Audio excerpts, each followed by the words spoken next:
Ibu yang terkasih, Shalom. Bagaimana kabarnya hari ini?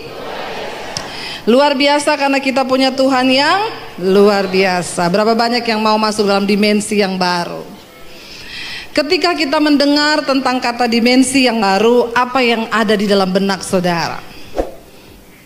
Tahun ini punya rumah baru? Ya, apalagi banyak aplikasi di Facebook, ramalan untuk tahun ini. Banyak orang Kristen yang ngeklik, ya maka tahun ini engkau akan punya rumah baru, rumah impianmu seperti ini. Jangan terlalu banyak hidup dalam halusinasi. Ya, ketika mendengar tentang dimensi yang baru, itu artinya kita akan bersiap masuk dalam dimensinya Tuhan.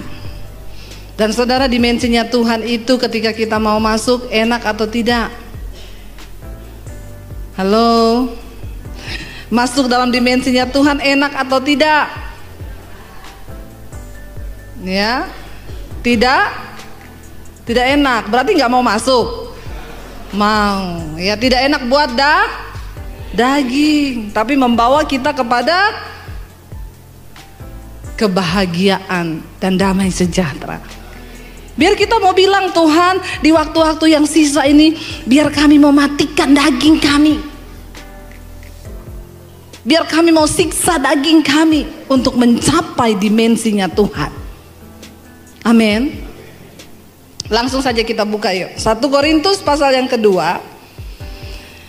Memasuki dimensinya Tuhan, menikmati berkat Tuhan, kita harus selaras dengan apa yang Tuhan mau dalam hidup kita. 1 Korintus pasal yang kedua ayat yang ke-6 mulai. Di sana dikatakan hikmat yang benar. Karena banyak orang Kristen katanya ikut Tuhan tapi hikmatnya tidak benar. Tidak hidup menurut jalannya Tuhan, tapi hanya bikin jalan sendiri. Amin apa amin? Lalu kalau sudah jadi masalah, persoalan, baru datang sama pendeta. Saya sudah salah jalan, Bu, ya. Ada orang yang datang sama saya, Bu Debbie, saya mau bunuh diri. Kenapa? Saya ditipu, Bu, 25 miliar. Saya bilang, itu uang semua? Atau campur daun? Uang semua, Bu, 25 M. Makanya saya pengen mati, bunuh diri. Tapi gak tahu kenapa tiap mau bunuh diri bukannya ibu. Dalam hati saya pret. Saya bilang, ibu harusnya ingat saya waktu punya uang 25 M. Bukan saya mau minta itu uang, bukan. Ya, kalau saudara mau ambil keputusan apapun, tanya jalan Tuhan itu yang terbaik itu gimana. Kalau saudara tidak mengerti, tanya sama hamba Tuhan. Datang gini ya Bu Debbie, ini kan saya punya uang 25 M. Terus, ini saya mau ikut saham, Bu. Maka saya akan tanya, ibu mau ikut saham untuk apa dulu? Pengen cepat kaya. Sudah baca ayatnya? Emang ada ya, Bu? Ada. Belum tahu, saya bacakan. Barang siapa yang ingin cepat kaya, pasti akan jatuh dalam berbagai-bagai pencobaan. Itu sudah satu paket. Jadi selamat kalau sekarang ibu sedang menggenapi firman Tuhan. Kalau konseling sama saya jangan kecewa, jangan kepahitan. Karena saya ngomong apa adanya saja. Saya bukan tipe pendeta yang bermanis-manis di depan saudara.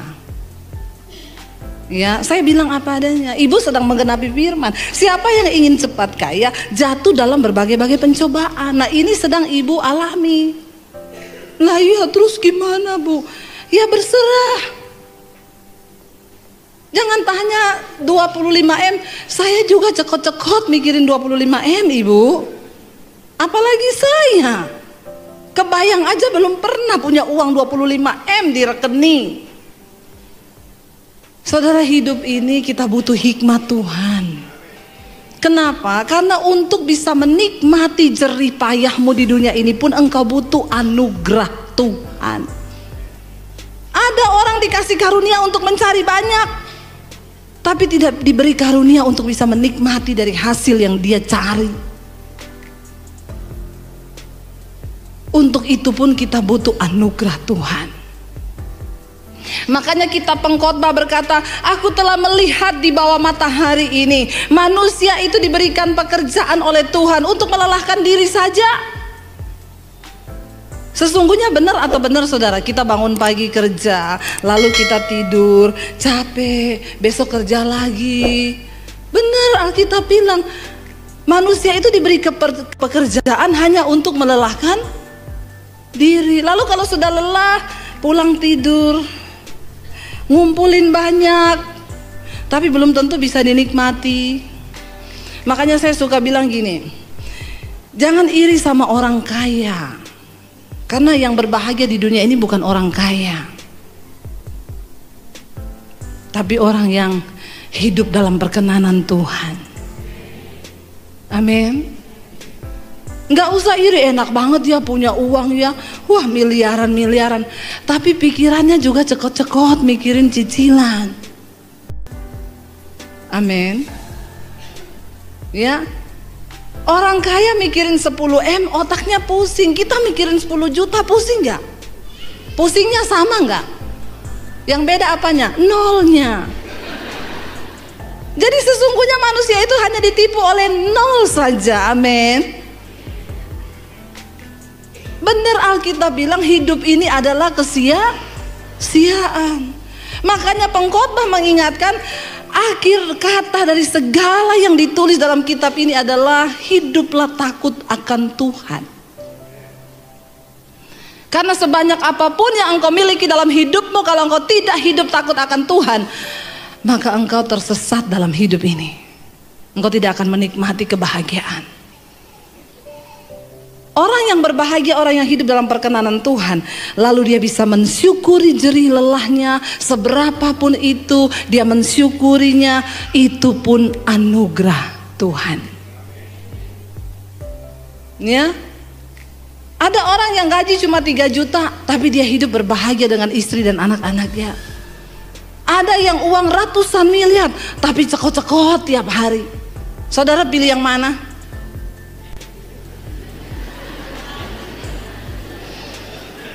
Pilih yang ratusan miliar tapi tidak cekot-cekot, Bu.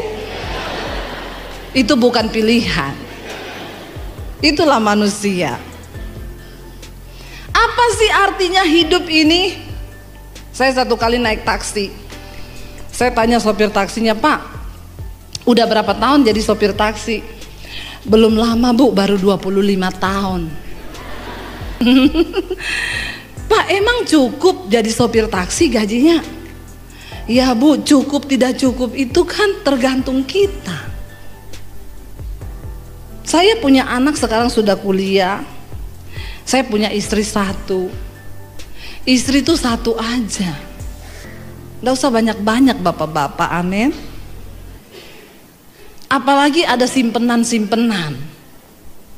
Itu yang bikin cepet mati. Dengar ya bapak-bapak yang ada di sini ya.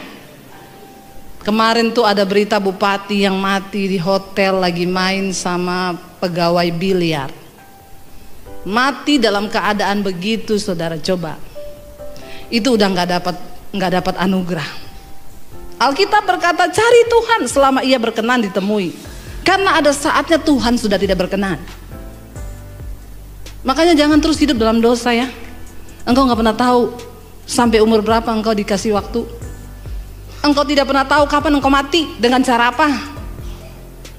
Ya, mati lagi di gereja, puji Tuhan, haleluya 12 kali. Tapi kayaknya jarang orang mati di gereja. Yang banyak mati lagi di hotel, terutama bapak-bapak.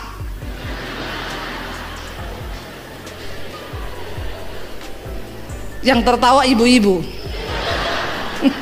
Haleluya. Ya, bapak-bapak istri 1 saja, amin. Yang amin kayaknya banyak ibu-ibu. Ya, yang amin tolong bapak-bapak yang kencang. Istri 1 aja, amin. Nggak usah ada simpenan, amin. Kok mulai meredup? Ya, saudara, hidup ini nggak usah dibikin ribet. Kita hidupi jalan kebenaran, ikuti firman Tuhan. Aman hidupmu. Ya, enak bersama Tuhan. Tadi pagi saya sampaikan, Orang yang hidup dalam dimensi Tuhan tuh begini saudara. Kalau saudara lihat roket waktu dia itu mau dikirim keluar angkasa, dia akan membutuhkan power yang cukup besar ketika dia harus menembusi atmosfer bumi. Itu segala kekuatannya dikerahkan, powernya full untuk bisa tembusi atmosfer bumi. Tapi ketika dia sudah berhasil melewati atmosfer, dia nggak butuh power lagi. Dia tinggal melayang, mengorbit, melakukan setiap tugas. Hidup ini begitu. Waktu engkau mau capai dimensinya Tuhan, ada harga yang mahal harus dibayar. Kita harus mengalahkan kedagingan kita. Melakukan firman Tuhan itu berat, tapi ketika engkau mau, lalu engkau mencapai dimensinya Tuhan, enak, ringan hidup ini. Orang fitnah saudara, saudara cuma tersenyum. Terima kasih Tuhan. Ada yang SMS saya, Bu, saya difitnah Bu. Terus, ya itu, masalahnya apa? Ya nggak enak difitnah, sakit Bu. Oh sakit. Ya iya Bu. Emang Ibu udah rasa difitnah? Sering. Terus apa yang harus saya lakukan? Puji Tuhan, Bapak sedang beribadah. Karena Alkitab berkata, orang yang mau hidup beribadah akan menderita banyak aniaya. Siapa yang sudah dianiaya di sini?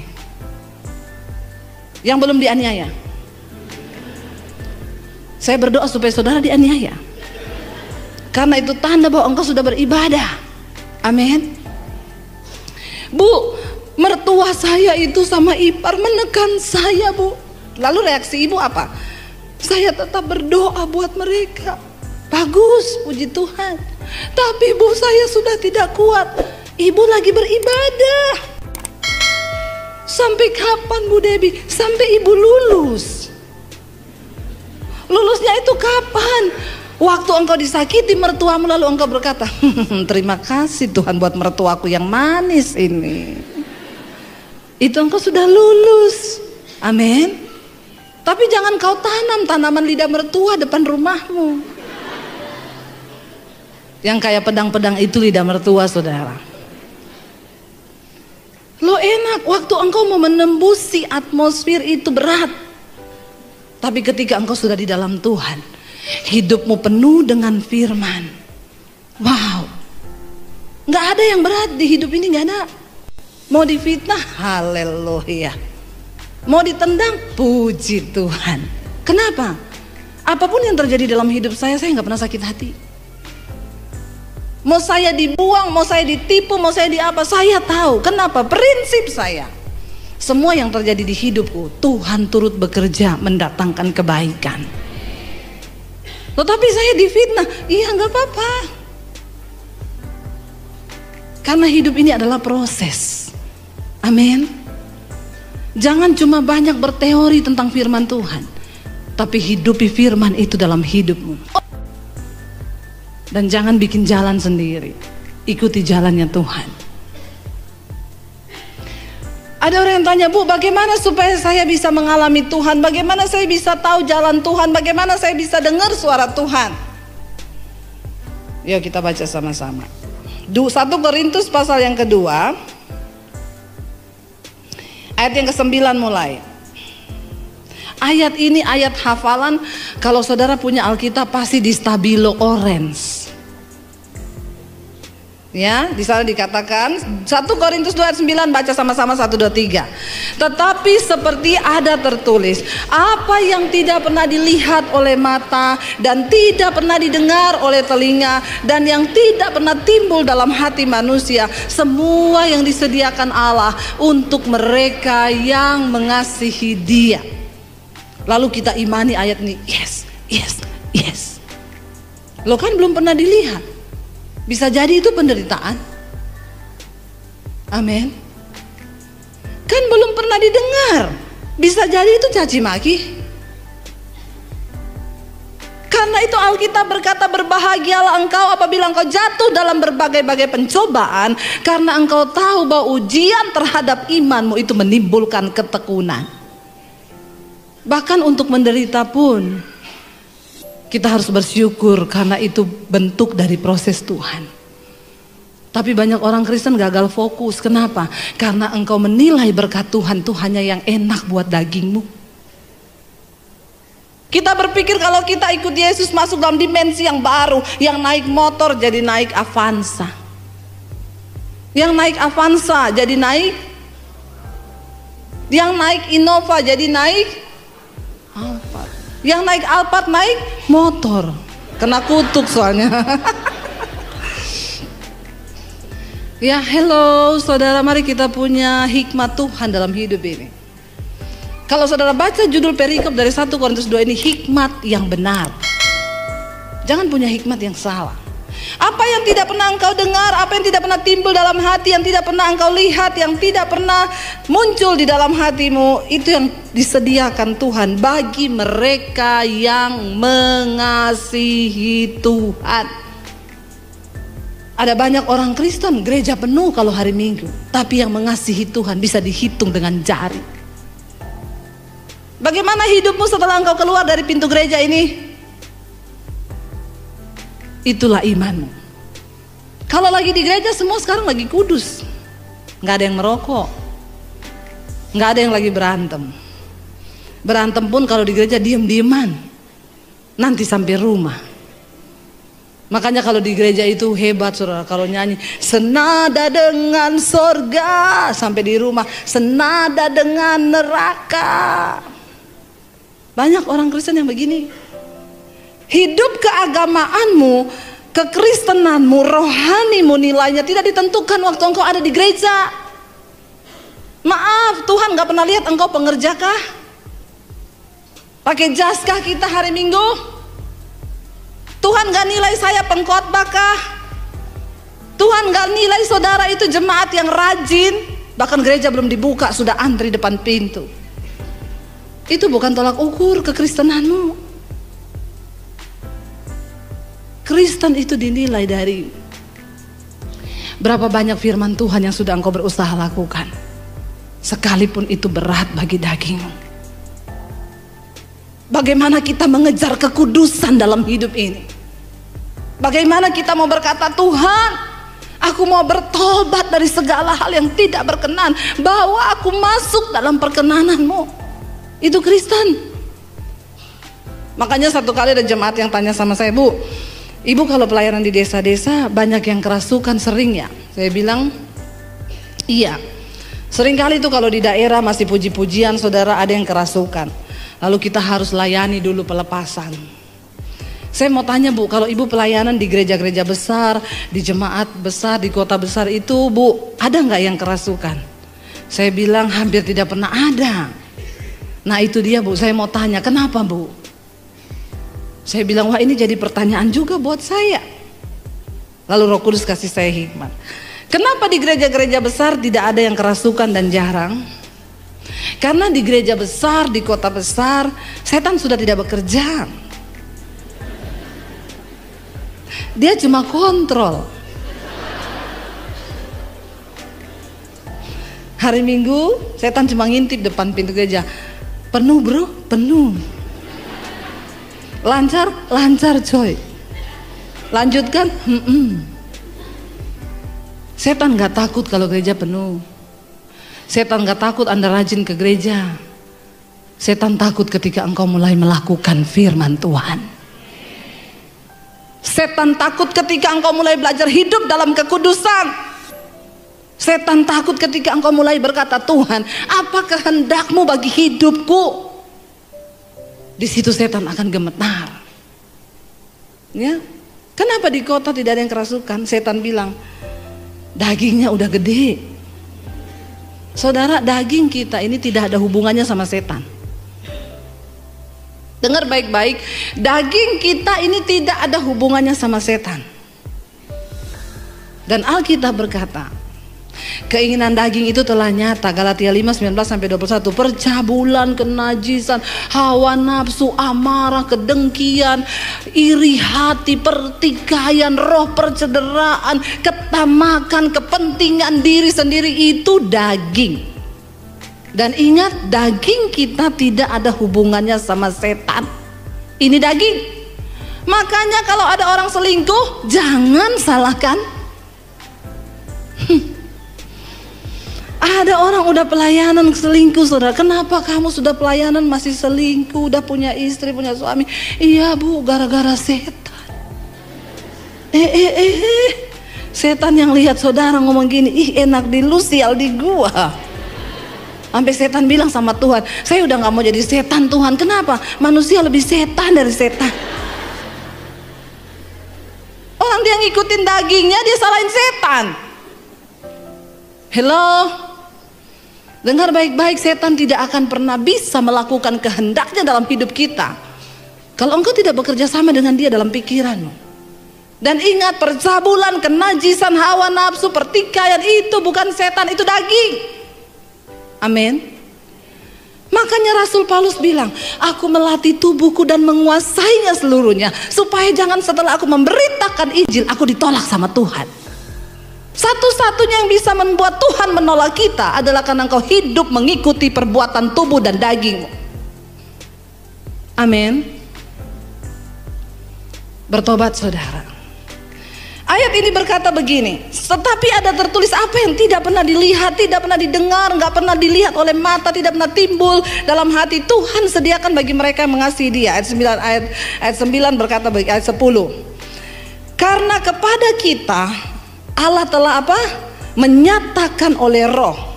Sebab Roh menyelidiki segala sesuatu, bahkan hal-hal yang tersembunyi dalam diri Allah. Apa itu Pentakosta? Roh Kudus turun kepada umatnya. Karena itu Alkitab berkata, dosa yang tidak terampuni adalah dosa menghujat Roh Kudus. Apa itu menghujat Roh Kudus? Bukan waktu saudara ngomong ini, apa itu gereja? Bukan itu. Menghujat Roh Kudus itu adalah ketika Roh Kudus berbicara dalam hatimu, mengingatkan engkau tentang dosa, lalu engkau tidak bertobat. Engkau terus hidup dengan dagingmu. Roh Kudus ngomong itu dosa, lu jangan selingkuh, itu dosa, kita tetap selingkuh.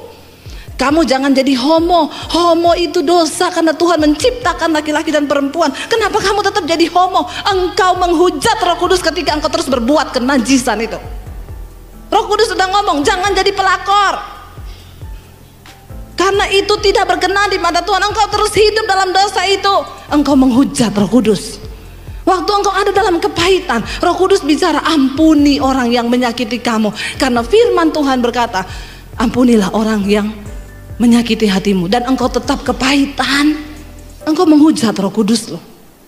Setiap hari Roh Kudus itu berbicara, mengingatkan kita tentang hukum-hukum Tuhan. Saudara baca Alkitab atau tidak, sebenarnya Tuhan menaruh hukumnya dalam hati manusia. Siapa yang mengingatkan? Roh Kudus. Dan ketika Roh Kudus bicara, engkau gak pernah dengar, tiap hari engkau hidup terus dengan dosamu, maka engkau sudah menghujat Roh Kudus. Dan hidupmu berjalan kepada kebinasaan. Itu dosa yang tidak terampuni. Amin. Siapa yang bisa menyelidiki Allah? Roh Allah itu sendiri.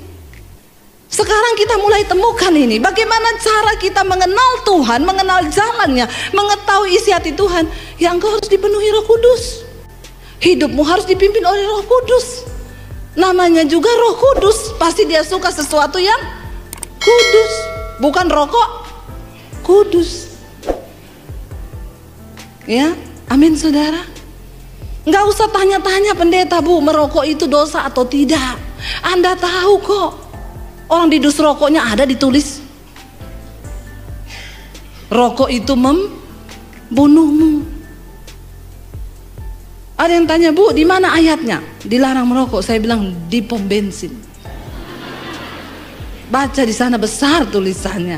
Jangan cari di Alkitab, terlalu kecil. Lo maksud ibu ngomong begitu apa? Kalau di pom bensin saja Anda tidak diterima, apalagi di sorga. Amin. Ya, jadi buat yang merokok, enggak usah tanya di mana ayatnya, baca di pom bensin. Kalau di pom bensin Anda tidak diterima, apalagi di sorga. Satu kali saya khotbah begitu di satu gereja. Saya dikejar sama satu orang bapak, orang Ambon. Dia bilang, ibu pendeta. Saya menoleh ke belakang. Sangar saudara. Orang Ambon. Seng makan mati, makan seng juga mati dia. Lalu dia bilang gini, ibu tadi berkhotbah soal rokok. Iya, kenapa? Saya itu paling tidak suka kalau ada pendeta ngomong-ngomong rokok. Kan saya tidak minta uangnya ibu untuk beli rokok.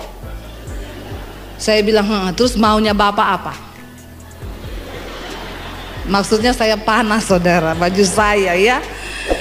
Dia bilang, tapi tadi ibu bilang, sedangkan di pom bensin saya tidak diterima, apalagi di sorga. Saya pikir-pikir itu masuk akal ibu. Ternyata seringkali kita nggak perlu khotbah ribet. Yang gampang aja orang masuk sebenarnya. Nggak usah pakai bahasa Ibrani, Yunani, jadi pusing jemaat. Itu biar untuk konsumsi kita sendiri saja yang belajar, amin. Nggak usah dikasih ke jemaat, nanti bingung. Dari bahasa Ibraninya rokok itu artinya. Semakin tidak pusing lagi dia. Dia bilang, jadi ketika saya dengar ibu bilang, jangankan di sorga, di pom bensin saja engkau tidak diterima. Saya pikir-pikir betul itu ibu. Jadi hari ini juga saya sudah memutuskan tadi ibu, saya mau berhenti merokok. Lalu dia tanya, ibu punya tips ibu supaya saya bisa berhenti secara instan begitu? Atau ibu bisa tumpang tangan kepada saya? Saya bilang, saya tumpang kaki juga tidak bisa. Jadi bagaimana ibu? Jadi begini saja, bapak itu kan namanya iman itu berlatih pak, ya, nggak ada yang instan. Bapak berlatih. Hari ini bapak berhenti, besok iblis goda tuh, ambil lagi itu rokok. Ya, nanti kalau bapak berhenti merokok, bapak cium semua itu baunya rokok. Ya, biar bau masakan rokok. Orang lewat bau ketek rokok. Karena itu sakau saudara ya. Tapi bapak jalani aja itu proses pak. Terus bu, kalau saya kepengen ambil aja rokoknya. Terus hidupin, iya hidupin ya bu, iya. Tapi waktu bapak mau isep puter, apinya taruh di bibir.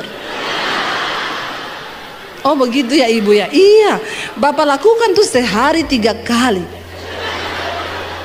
Maka saya yakin bapak berhenti. Kenapa? Bibirmu melepuh. Bukan apa-apa. Lebih baik kena api rokok daripada kena api neraka.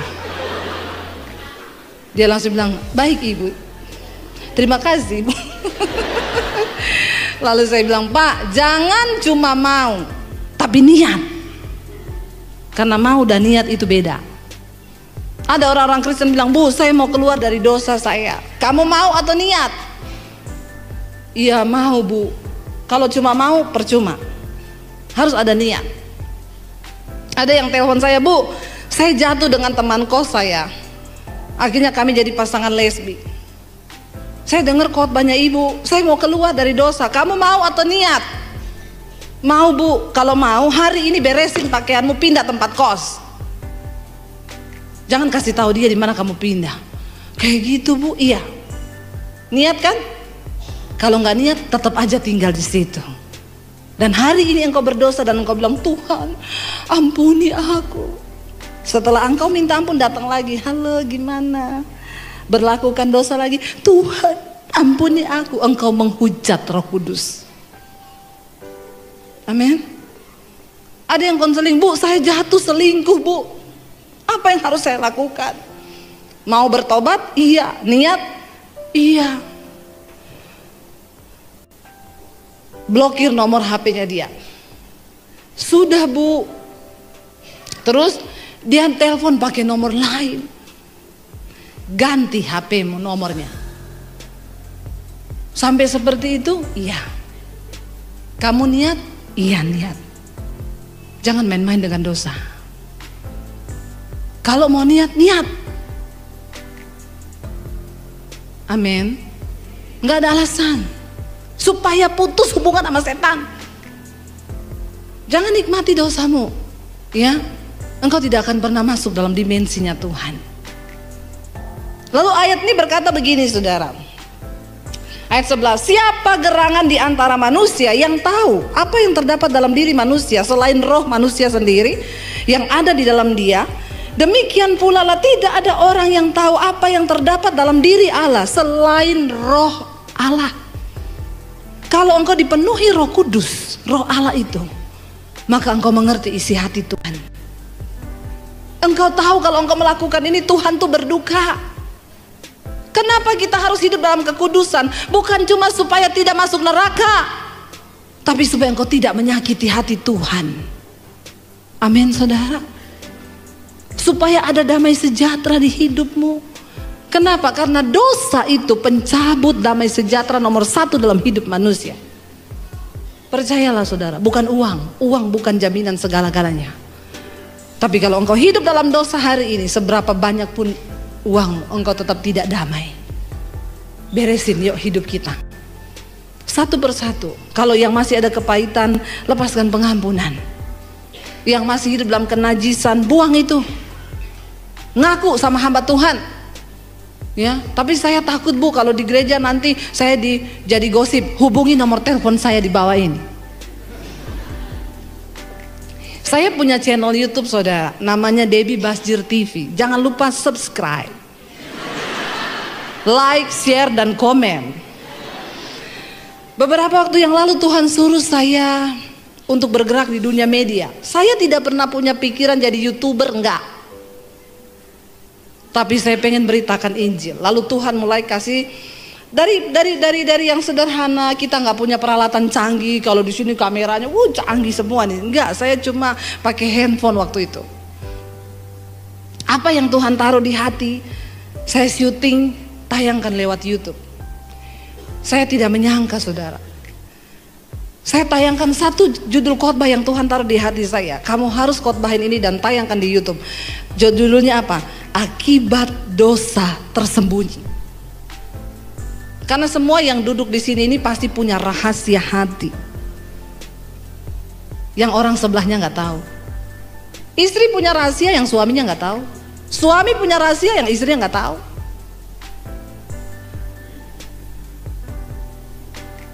Tidak usah angkat tangan. Di dalam hati saja. Lalu saya tayangkan khotbah itu, yang nonton hampir 100.000. Tiba-tiba, Bu, minta nomor HP dong. Saya kasih nomor saya 081567037795. Satu lagi, Bu, minta nomor HP, saya kasih.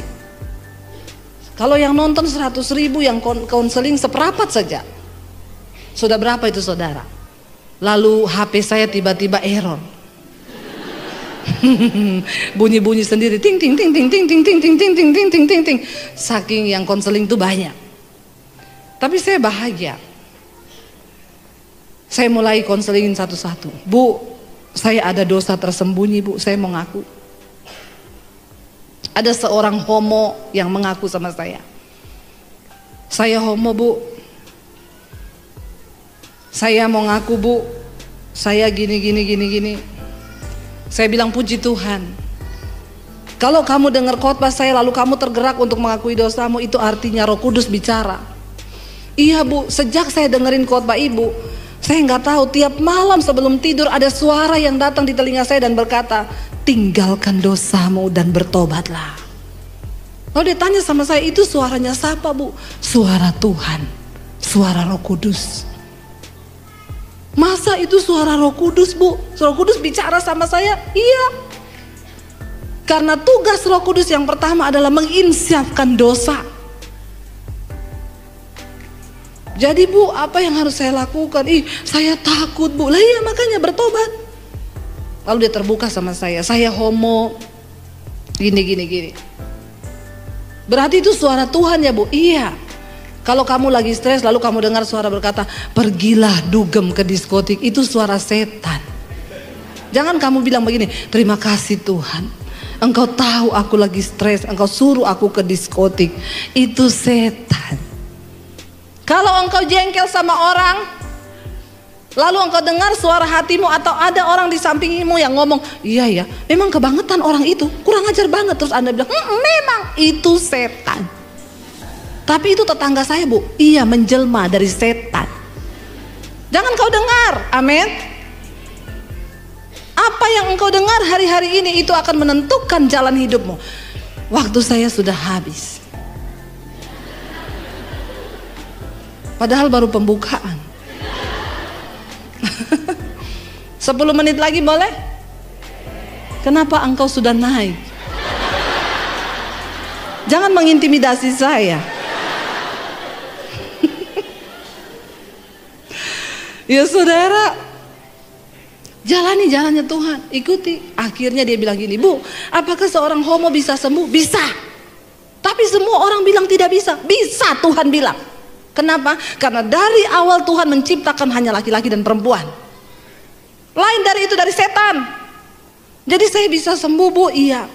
Ibu, saya ada di luar kota Jakarta. Saya akan cari tiket pesawat. Saya mau ke Jakarta. Saya mau ibu tumpang tangan atas saya. Jangan. Kenapa? Sayang uang tiketmu. Tidak ada satu pendeta hebat pun yang bisa tumpang tangan ke atasmu lalu engkau bisa sembuh. Lalu siapa ibu? Biar saya tumpang kaki juga tidak bisa. Lalu siapa? Dirimu sendiri bersama Tuhan. Ayo punya niat. Apa yang harus saya lakukan? Nomor 1, setiap bangun pagi engkau berdoa berkatakan, dalam nama Yesus aku diciptakan sebagai seorang laki-laki. Roh homo keluar dari dalam diriku. Roh banci keluar karena aku seorang laki-laki. Perkatakan firman Tuhan itu. Baik, Bu. Saya berdoa sama dia lewat telepon. Berdoa lewat telepon aja dia bilang, aduh Bu, saya mau muntah. Lari-lari ke toilet sekarang, muntah dalam nama Yesus, pelepasan. Lalu dia melakukan itu. Sebulan kemudian dia telepon saya, Bu, beneran loh. Setelah saya melakukan hal itu, sekarang saya benci sama kenajisan itu. Saya jijik sama dosa saya. Lalu saya sudah putuskan pacar saya kemarin yang namanya Bambang. Di sini tidak ada yang nama Bambang kan? Kalau ada saya ganti Ivan. Kalau ada Ivan lagi saya ganti. Ya. Itu hanya nama samaran. Benar saudara. Lalu nih orang niat nih, begini orang niat. Lalu Bu, saya sekarang sudah keluar dari komunitas homo saya. Kita punya komunitas gay. Itu yang ketangkap di Jakarta itu. Cowok-cowok ganteng, six pack. Makanya sekarang saudara, buat perempuan tidak usah berharap dapat cowok six pack. Karena yang six pack sudah punya cowok. Nggak apa-apa one pack, yang penting normal. Amin. Ya, benar saudara. Ketangkep mereka semua sudah punya istri loh. Saya lihat di Instagramnya, anaknya cakep-cakep, istrinya cantik. Ditanyai di polisi, bapak-bapak ini sudah punya istri cantik semua, kenapa masih main laki, cowok? Dia jawab, karena setiap kami mau keluar rumah, istri kami selalu berpesan, jangan main perempuan.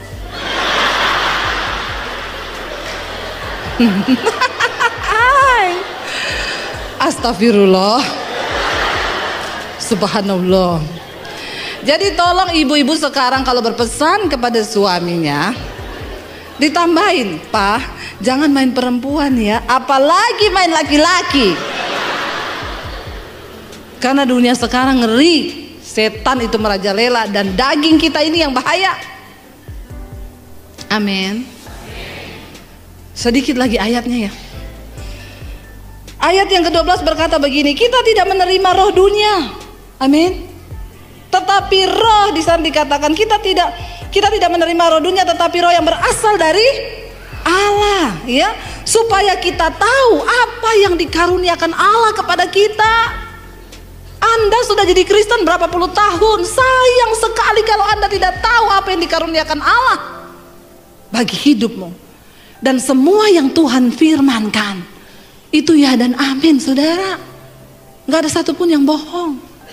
Yes, engkau tinggal hanya masuk dalam dimensi Tuhan saja. Matikan dagingmu.